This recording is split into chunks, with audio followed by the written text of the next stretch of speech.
All right. Hello, citizens of the Nigelverse. It's Nigel once again, and welcome back to the Labyrinth. So, as always, I got some poetry for you guys. And of course, if this is your first episode of Dixie Tales from the Labyrinth, welcome. If not, welcome back. Heck, but if you are new here, what we do, with some exceptions, is we do poetry. So, I've got some poems for you guys today. Hey, some ones I think you'll enjoy. So, without further ado, let's get right into it. And of course, we're going to expound on each poem and kind of give our own analysis of what each poem means. So, three written by myself, two from other poets. So, let's get right into it, shall we? So, this first one is called Applause. If you accomplished a major goal in front of many, would you focus on the hundreds clapping or the one person who didn't? Uh, so, oh, uh, I think back to, I believe this was only a few days ago, my mentor, Dr. A. Tyshawn Wilson, an awesome guy, awesome man, really cool, really awesome guy. Um, but yeah, so he posted something along the lines of, I forget what it said word for word, but don't focus on the one person who isn't clapping. Focus on the people who do genuinely applaud you, who sadly oftentimes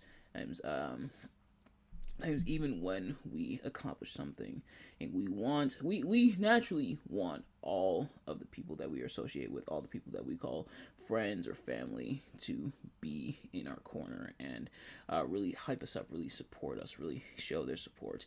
And most of them do, but sadly there are those who do what I like to call all part-time hating, where they smile in your face and you think they're really on your side, but secretly they're plotting on your downfall and they won't celebrate you.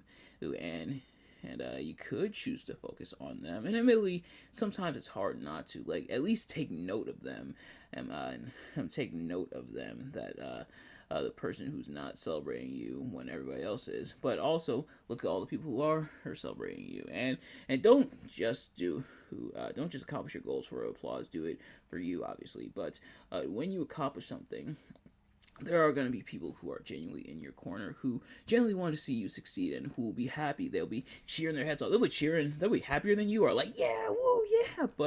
Um, but while you take note of the person who doesn't celebrate you and doesn't applaud you, who don't let that distract you from all the people who are, and appreciate all the people who are, because they're the ones who are truly in your corner. And you'll know who is and isn't in your corner versus who's there, or when you're at your lowest, versus who's there when you finally make it. So definitely keep that in mind. This next one is called A Poem for the Broken Hearts. Your heart, your heart may have been broken today, yesterday, tomorrow. Broken hearts lead broken lives. Life is fixed when the heart is mended.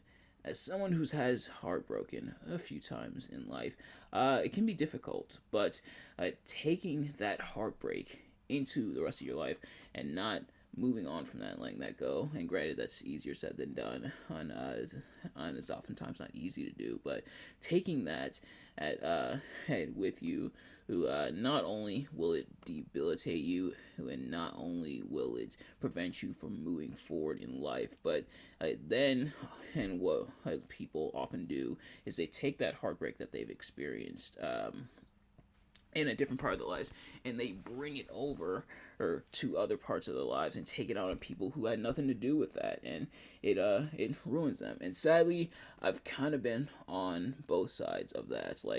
There are people or even just circumstances I wish I'd gone better, but sadly, because of other circumstances not relating to that, it might have led into that perhaps, but because of other circumstances, they didn't quite go the best. Or I've had people who have taken their frustrations and their upsetness over stuff that's going on in their own personal life that has nothing to do with me. You know what I mean? They often say hurt people hurt people. Also, definitely overcome that. Definitely want to overcome that broken heart, or not just for yourself to feel better, but so that you don't carry it into other parts of your life. And this could go for friendships, relationships, or just average everyday life in general. This next one is called Lovely Little Ones. Look at the lovely little children, playing and laughing, innocence not yet robbed from them. They don't see color. They don't exclude based on differences. They love and accept. Friends are friends, no matter the shape and size. Your skin doesn't matter to me, but can you hoop? Your autism doesn't matter to me, but can you jump rope? The lovely little ones should be protected. Their love today will turn to hope for the future. So, kind of playing on a child's innocence. Children don't see the world quite the way that adults do. You'll probably notice that when you were younger, when you were a kid, you didn't quite see things the way you do now. Life was a lot. That's why a lot of people say, "Man, things seem so simple back then," because in a way they kind of were. Or you didn't have complex issues that you had to deal with as you got older. You didn't quite have them just yet. You were young. I Obviously, like back then, my main concerns were playing in video games and school, because as school did suck, but it was still mostly important, and wondering what was gonna come on next on like Nickelodeon, Cartoon Network. But obviously, once you get older, you have bills. You sometimes have children of your own. You have responsibilities. You have all these things, but of course, there's the children, and I don't have to worry about that. So, anyone that they enjoy playing with, they will play with. And it's often said children don't really see differences in color. Obviously, some differences they see, but they don't let that exclude. They don't exclude that based on them. Oftentimes, if they exclude someone or they pick on someone, it's usually for the difference, whether it be based off race, gender, or even I reference like autism, so like perhaps mental disabilities or even physical disabilities.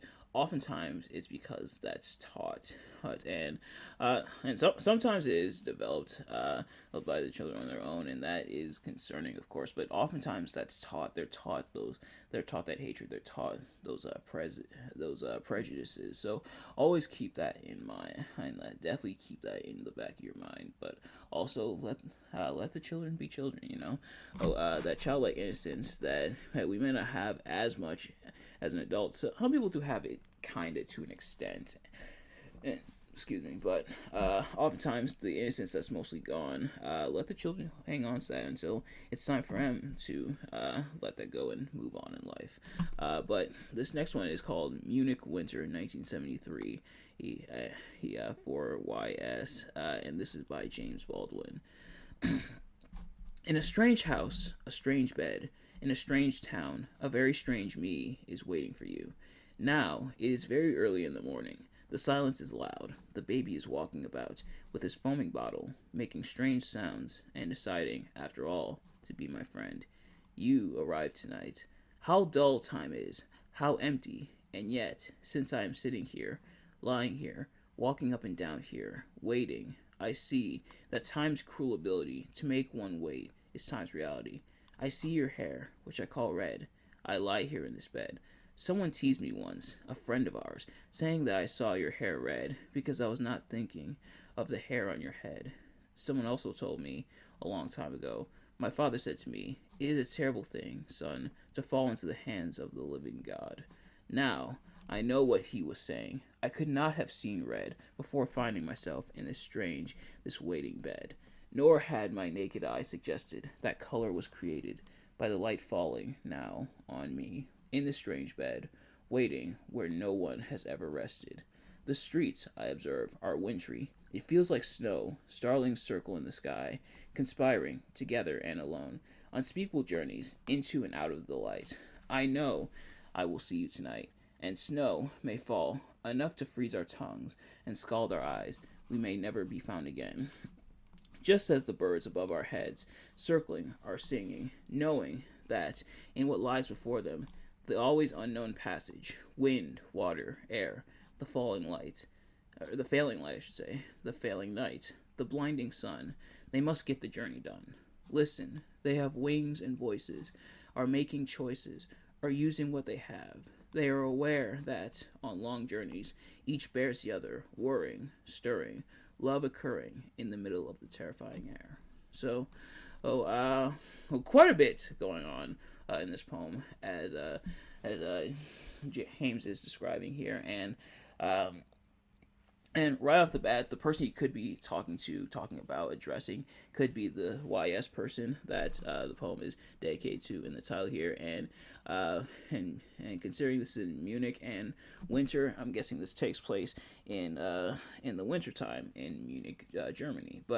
Uh, but but James describing several aspects of this person, and we kind of explore, or at least James does within this poem, we kind of explore the relationship between James and this person. And it's implied that this may be a sexual relationship, not necessarily not necessarily, I won't say it's obviously romantic to an extent, but could possibly be more about lust than love. But we kind of see the we kind of see both here. Her and of course her describing surroundings and kind of describing what's around them. So really he so really as he's describing this person, describing his surroundings, essentially putting him and this person and themselves in this bubble to kind of explore the nature, excuse me, kind of explore or the relationship and and this kind of dynamic that they have between each other. Her really exploring it and tying it into the winter, seeing the birds, because the birds do sometimes come out in winter, especially crows, because crows do apparently love the cold weather. So the birds surrounding them, and and it does mention here this part is interesting, saying love occurring in the middle of the terrifying air.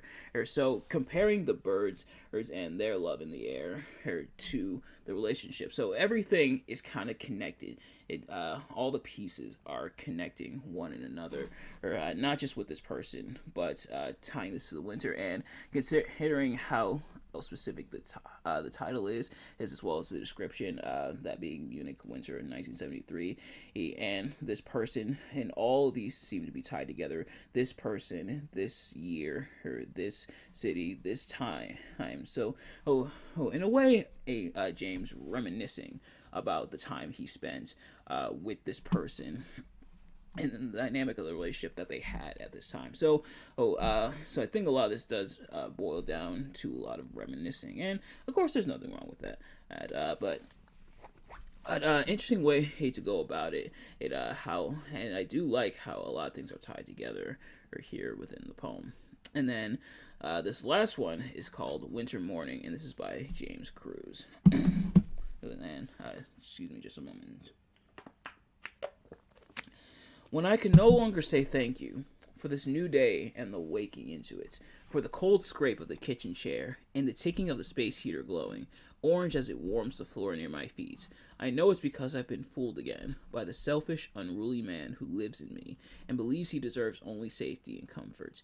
But if I pause as I do now and watch the streetlights outside flashing, off one by one like old men blinking their cloudy eyes, if I listen to my tired neighbors slamming car doors hard against the morning and seeing the steaming coffee in their mugs, kissing chapped lips as they sip and exhale each of their worries white into the icy air around their faces, then I can remember this one life is a gift each of us was handed and told to open, untie the bow, and tear off the paper. Look inside and be grateful for whatever you find, even if it is only the scent of a tangerine that lingers on the fingers long after you finish peeling it. So, within this poem, James Cruz here, her describing not just life but also gratefulness, being grateful. Well, kind of kind of playing the hand that he's dealt. Life can be interesting sometimes. We don't always know what hand life's gonna deal with. But he starts out how he says, "When I can no longer say thank you for this new day and the waking into it." So, starting off with kind of that perceived ungratefulness, like not being thankful for the day. But as it goes on. He goes on to see the people enjoying their lives and realizing you can't take life for granted, and to be grateful for his life, and essentially taking what life gives you and and essentially working with it, as you can see in this layer part. Look inside and be grateful for whatever you find, even if it's only the scent of a tangerine that lingers on the fingers long after you finish peeling it. So, even if the gift is just the tangerine, or or obviously the metaphorical tangerine, for the purpose of this poem, enjoy that tangerine. Which I personally not really a big fan of tangerines, but that's more so me personally. But but essentially, that gratefulness and essentially being grateful and thankful for what life has given you, and taking it and kind of just going with it, because things always could be worse. At least that's what I'm getting out of this. But nevertheless, that's going to do it for this episode. Thank you all so much for watching. I hope you enjoyed. If you did, please do me a favor: like, comment, subscribe, share with your friends, turn post notifications. Every time I upload a video, so you can see as soon as it drops. Let me know in the comments what your thoughts on the poems, reading and analysis of them. Did you enjoy? Do you agree, disagree with my analysis? Let me know. And if you have any poetry suggestions, any poems you guys want me to check out, any poets you guys want me to check out, please let me know. Thank you all so much for watching, and I will see you guys later. Peace.